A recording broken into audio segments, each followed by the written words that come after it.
Assalamualaikum warahmatullahi wabarakatuh. Alhamdulillah hari ini saya berkesempatan untuk mewawancarai Ustazah Ayu yang juga sebagai guru ngaji dan fikih yang sedang menempuh studi S2 Pendidikan Agama Islam di UIN Sunan Ampel, Surabaya. Baik, saya mulai wawancaranya dimulai dari pertanyaan pertama. Menurut Ustazah Ayu, hukum pidana Islam itu seperti apa nggih?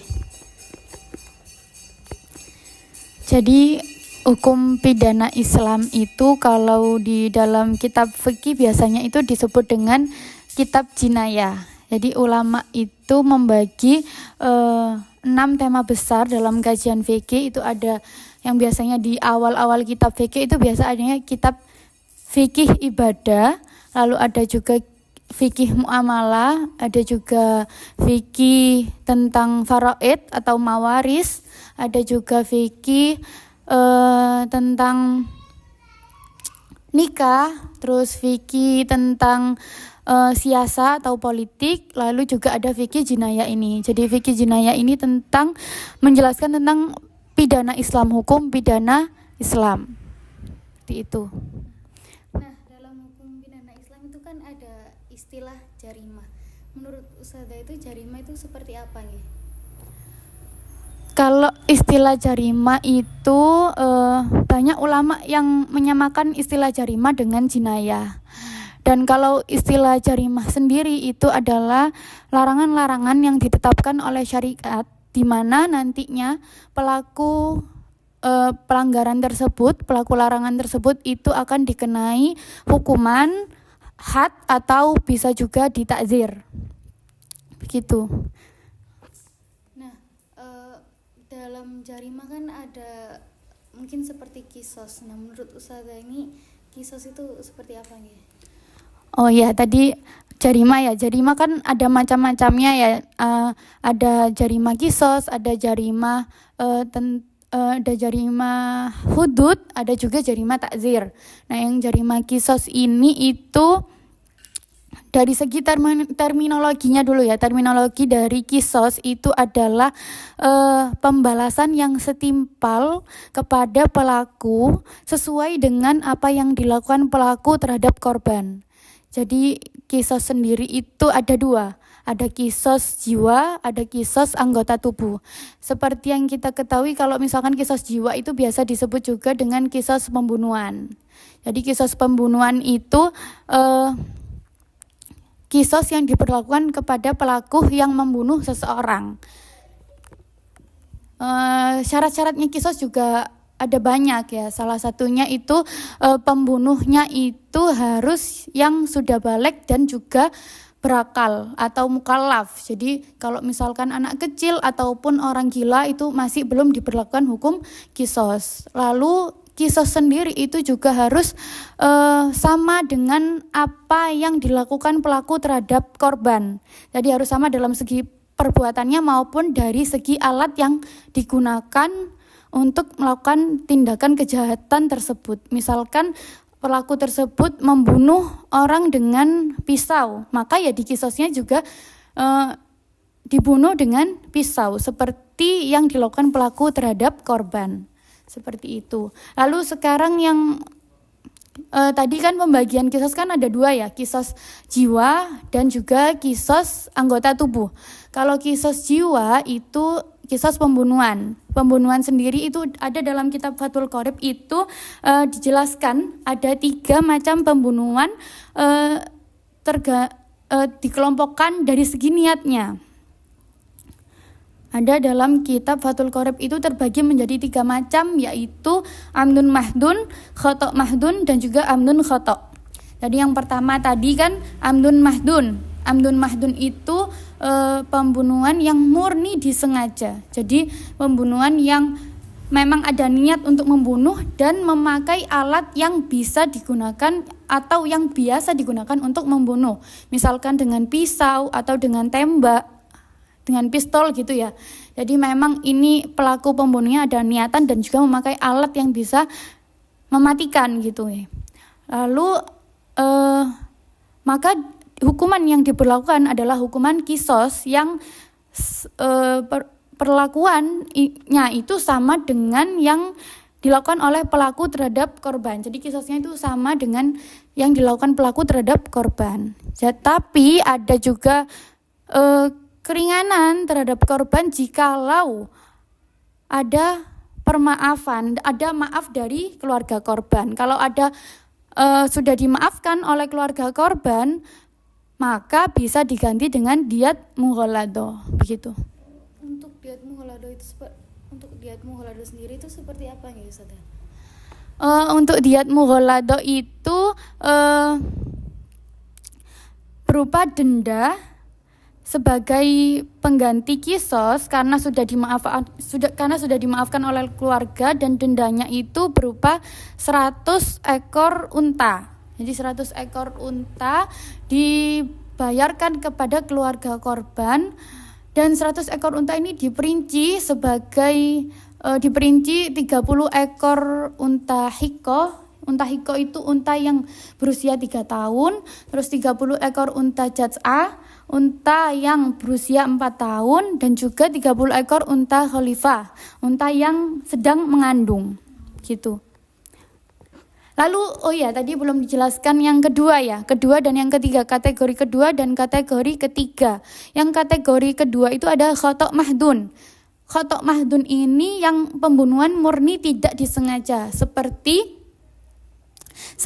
pembunuhan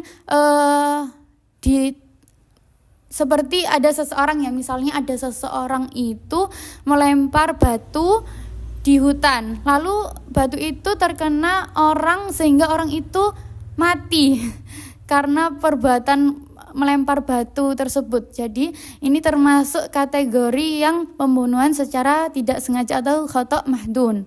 Nah, perbuatan yang seperti ini itu dikenakan hukum diat mukhaffafah. Jadi tidak pakai dikenakan kisos, tapi dikenakan hukum diat mukhaffafah, dikenakan denda mukhaffafah. Tadi kan ada diat mughalladah, sekarang ada diat mukhaffafah. Kalau diat mukhaffafah itu diat 100 ekor unta, namun perinciannya berbeda dengan diat mughalladah. Kalau diat mukhaffafah itu 20 ekor unta hikoh, unta yang berusia 3 tahun, 20 ekor unta jaz'ah, unta yang berusia 4 tahun, 20 ekor unta bintu labun, unta betina yang berusia 2 tahun, lalu 20 ekor unta ibnu labun, unta betina yang berusia 2 tahun, dan 20 ekor unta bintu mahot, unta betina yang berusia 1 tahun.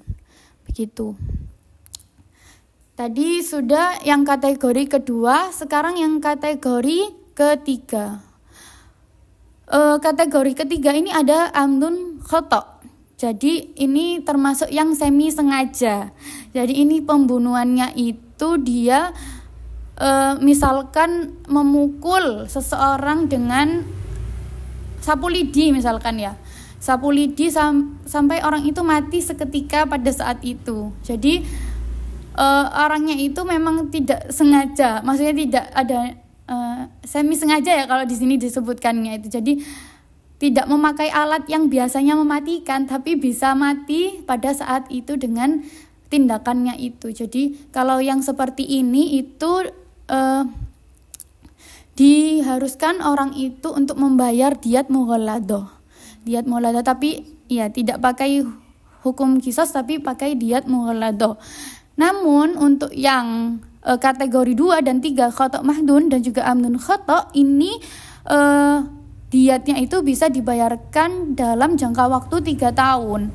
Dalam jangka waktu 3 tahun, berbeda dengan yang diat mughalladah yang dimaafkan keluarga yang tadi. Yang kategori pertama tadi kan ada diat mughalladah. Yang kategori pertama yang pembunuhan secara sengaja itu harus dibayarkan secara kontan diatnya, gitu. Tadi kan sudah menyebutkan mengenai kisos untuk anggota tubuh. Nah, itu seperti apa nih? Nah, kan tadi sudah disebutkan kisos yang pembunuhan kisos yang pembunuhan tadi belum saya sebutkan dalilnya juga. Dalilnya ada di Quran surat Al-Baqarah ayat 178. Selain kisos pembunuhan juga ada kisos penganiayaan, atau juga disebut biasanya di kitab-kitab itu kisos anggota tubuh. Jadi kisos anggota tubuh ini itu juga ada di Quran surat Al-Maidah ayat 45. Nanti bisa dicek. Intinya itu kisos anggota tubuh ini itu sama dengan terminologi kisos yang awal tadi sudah dijelaskan. Jadi kalau misalkan si pelaku ini itu menganiayanya itu misalkan dengan mencolok matanya, maka di kisosnya juga sama dengan apa yang diperbuat pelaku terhadap korban. Jadi ya kisosnya juga berupa dicolok matanya si pelaku tersebut. Begitu. Nah, untuk jarimah sendiri ini kan setelah kisos itu ada hudud. Menurut Ustazah pripun ya? Nah, hudud ini itu dari kata had. Had itu satu hukuman. Kalau hudud itu berarti beberapa hukuman. Kalau dari segi bahasa sendiri, hudud itu atau had itu adalah mencegah. Dan sejatinya memang kan hukuman itu adalah untuk mencegah seseorang melakukan perbuatan kejahatan atau perbuatan yang keji. Nah, hudud ini termasuk hukum imamah. Jadi hukum itu ada 3, ada hukum farad, ada hukum qadha, dan ada hukum imamah. Nah, kalau hukum fard itu hukum yang berkenaan dengan kewajiban kita, fardu ain, misalkan ada sholat, itu kan kewajiban dari setiap individu ya, dilakukan setiap individu, kalau tidak ya dosa, seperti sholat, puasa. Kalau ada hukum qadha itu hukum yang nanti berkaitan dengan hakim yang memutuskan perkara, misalkan ada persengketaan antara kubu masyarakat misalkan ya. Kalau ada lagi namanya hukum imamah. Hukum imamah itu adalah hukum yang nantinya ada berkaitan dengan para penguasa atau pemimpin dalam suatu negara. Begitu, dan hudud ini termasuk yang hukum imamah. Dan hudud sendiri itu ada hudud zina, ada penuduh zina, ada pencurian, ada hudud perampokan, ada hudud pemberontak, dan juga peminum khamar, serta ada hudud murtad. Nah, dari sekian banyak hudud itu ada 7 kan ya tadi yang disebutkan pertama kali di dalam kitab Fathul Qorib ini. Itu yang pertama yaitu hudud zina. Hudud zina sendiri itu ada 2.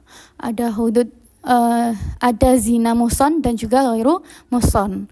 Kalau zina yang muhson itu zina yang dilakukan oleh orang yang sudah melakukan jima dan memiliki hubungan pernikahan yang sah. Kalau zina yang ghairu muhson itu orang yang belum melakukan jima, belum pernah melakukan jima. Nah, kalau dari segi hukumannya juga dibedakan. Kalau yang zina yang muhson itu dirajam dengan batu sampai meninggal. Kalau yang kalau yang ghairu muhson itu dicambuk sampai 100 kali. Begitu. Lalu untuk hudud ini itu memang jikalau pelakunya ini itu belum sampai beritanya kepada hakim atau penguasa, maka pelaku hudud ini itu dianjurkan untuk menutup aibnya. Misalkan hudud zina. Nah, hudud zina ini misalkan pelaku itu ketika melakukan zina itu belum sampai kepada hakim atau penguasa itu, maka sehendaknya pelaku zina tersebut itu menutup aibnya. Jadi tidak dianjurkan untuk ikrar atau mengaku sendiri terhadap hakim ya. Karena sejatinya Islam memang menganjurkan umatnya untuk bisa menutup aib ya. Jadi ilmu menutup aib ini memang kurang diterapkan. Kadang ada yang malah bangga dengan maksiatnya sehingga diumbar-umbar di sosial media seperti itu, seperti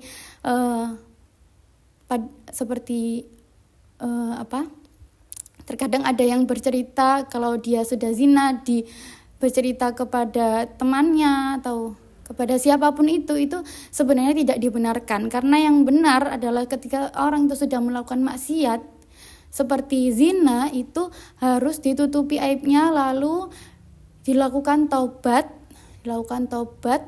dan penyesalan kepada Allah. Jadi tidak perlu untuk diumbar kepada orang lain. Yang dilakukan pertama kali adalah bertobat kepada Allah dan menyesali perbuatannya. Seperti itu. Nah, untuk penerapannya sendiri kalau di Surabaya kan belum diterapkan ya. Kalau di Aceh sudah ada. Nah, itu menurut Ustazah bagaimana? Nah, kalau memang di Indonesia ini kan lebih menerapkan hukum perdata atau ahwalus syasia.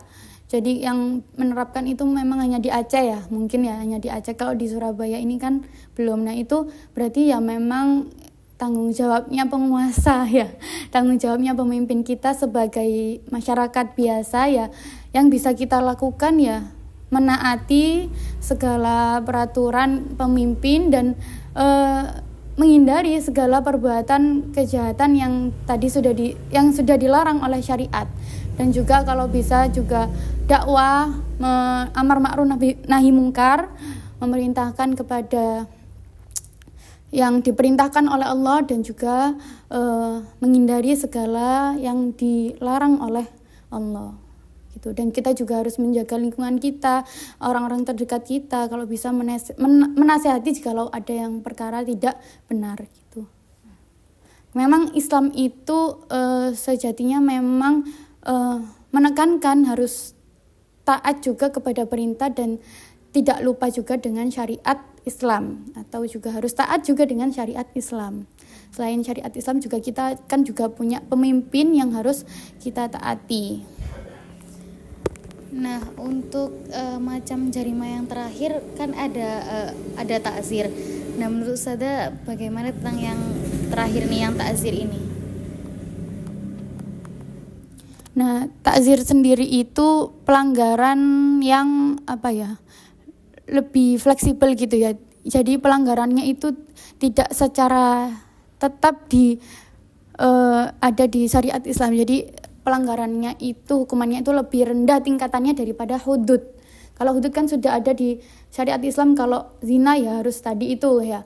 Kalau takzir itu lebih fleksibel, jadi bisa diterapkan juga biasanya di pondok-pondok itu kan ada namanya takzir. Kalau hudud dan qisas tadi kan harus dilakukan oleh pihak yang berwenang seperti penguasa tadi atau pemerintahan. Kalau takzir ini bisa dilakukan di lingkup kecil seperti pondok. Misalkan saja pelanggarannya seperti halwat atau pacaran dalam lingkungan pondok biasanya yang dilakukan seperti itu. Nah, itu bisa dikenakan dengan takzir. Dan takzir sendiri itu tidak boleh melebihi dari hudud. Nah, tidak boleh hukumannya itu tidak boleh melebihi dari hudud.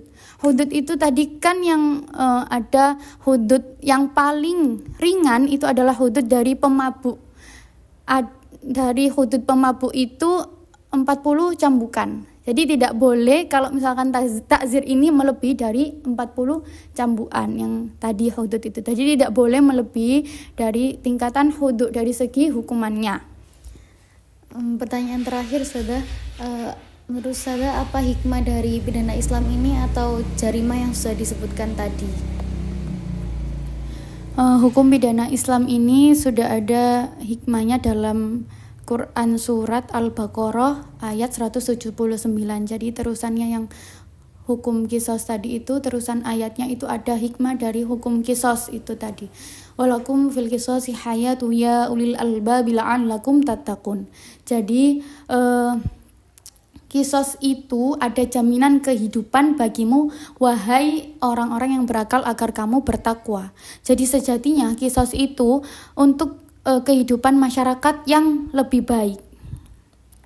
Jadi semakin hukum itu adil, semakin hukum itu seimbang dengan apa yang dilakukan oleh pelaku, semakin adil sesuai dengan apa yang dilakukan oleh pelaku, maka pelaku atau orang lain akan takut melakukan kejahatan seperti itu. Jadi seperti yang kita ketahui kan banyak negara-negara yang sudah melakukan hukum mati terhadap koruptor. Nah, itu memang terbukti di negara tersebut itu memang tingkat koruptornya itu rendah karena ya tadi itu hukumnya tidak main-main, hukumnya setimpal dengan apa yang dilakukan oleh pelaku. Oleh karenanya hukum Islam ini itu memang sejatinya untuk kebaikan masyarakat. sehingga masyarakat itu akan sejahtera dan lebih bisa mempunyai kehidupan yang lebih baik, dan orang-orang itu akan takut untuk melakukan perbuatan kejahatan. Terima kasih Ustazah atas waktunya berkenan untuk wawancara ini. Wassalamualaikum warahmatullahi wabarakatuh. Kesimpulan yang bisa diambil dari wawancara sebelumnya, yaitu hukum pidana Islam atau fikih jinayah mengatur tentang berbagai jenis hukuman yang dijatuhkan kepada pelaku kejahatan dengan tujuan untuk menegakkan keadilan, mencegah kejahatan, serta memberikan kesempatan bagi pelaku untuk bertaubat, atau kita bisa menyebut juga sebagai jarimah atau tindak pidana.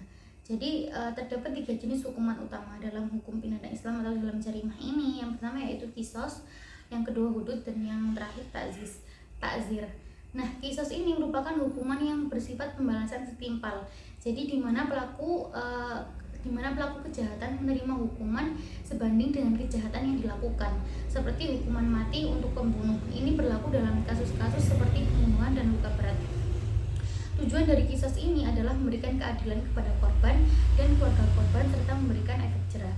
Yang kedua yaitu hudud. Hudud adalah hukuman tetap yang telah ditentukan oleh syariat untuk kejahatan-kejahatan tertentu yang dianggap sangat serius. Beberapa contoh pelanggaran yang dikenakan hukuman hudud seperti zina, pencurian, minum khamar, murtad, pemberontakan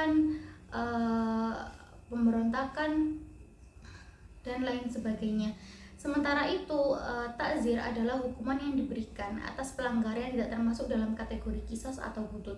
Jadi takzir ini diserahkan kepada kebijaksanaan hakim untuk menentukan hukuman yang sesuai berdasarkan jenis pelanggaran yang dilakukan. Hukuman takzir bisa berupa penjara, denda, atau hukuman yang lain yang dianggap tepat untuk memperbaiki perilaku pelaku. Secara keseluruhan, tujuan utama dari hukum pidana Islam ini adalah untuk menciptakan masyarakat yang adil dan teratur, serta untuk mengingatkan bahwa setiap perbuatan jahat akan ada akibatnya, sambil memberikan kesempatan bagi pelaku untuk kembali kepada jalan yang benar. Terima kasih. Wassalamualaikum warahmatullahi wabarakatuh.